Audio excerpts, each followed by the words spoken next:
Hey guys, what's up? Welcome back to Francis the Question. Welcome back to another video. As you can see by the title of today's video, it's going to be a little bit different. Yes, George colicked. Before you freak out, he's okay, but yeah, in this video I'm basically just going to tell you like kind of what happens.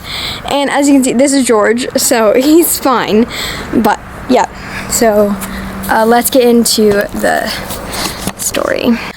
Okay, so basically, I got here this morning, and George, like, I fed the horses, and they seemed fine, you know, I wasn't, like, really, they seemed fine, and then I was feeding both of them, and George, like, I was going back to check on them, see if they were almost done with their grain, and George, like, was kind of in his grain bucket, and he was kind of, like, frozen, like, he had, like, this, frozen look on his face.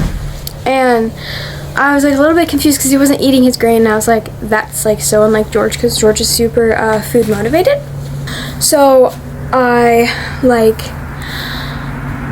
was like, huh. And then he started like spinning in his stall like he wanted to lay down, and I know the signs of colic, so I knew he was gonna lay down, and so I was like, oh my gosh. Okay, so then I rushed in the tack room and I got a halter and a lead rope, and I came back and George was laying down, and I was like, oh my goodness. So I put the halter on him and the lead rope, and I took him out into the field and I just started walking him.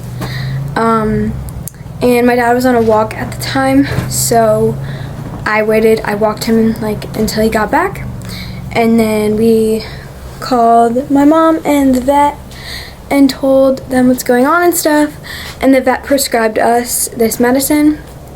And my dad went and drove and got it while we like monitored him and walked him, and then like just stayed with him. And then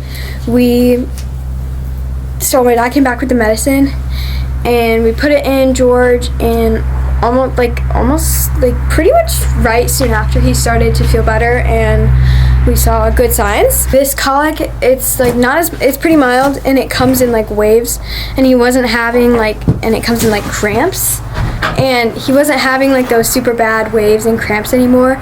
So we put him in his stall like he is now, and we are monitoring him and checking on him, and he has water in his stall and stuff. He's not allowed to eat right now, but he's doing super good, and he's not laying down anymore. He's not trying to lay down. He's super good right now. So I'm really glad that it's over now and he's doing much better. The medicine really helps, so that's good. Colic can be pretty serious, but like I said, he has a pretty mild kind right now, and it's not like something you need to freak out over, and it's best to be prepared for colic. Colic is something that almost all equestrians run into if you have horses.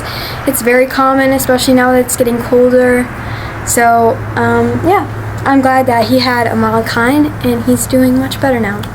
But yeah, basically I just wanted to update you guys because it's good for you guys to know what's going on.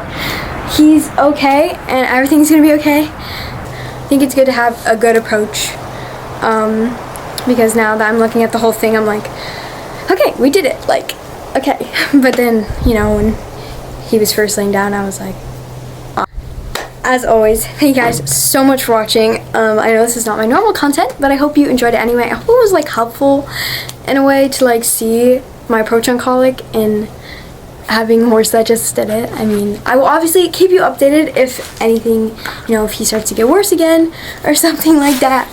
But yeah, I'll keep you updated, and make sure to subscribe, and I'll see you in the next one. Goodbye, everybody.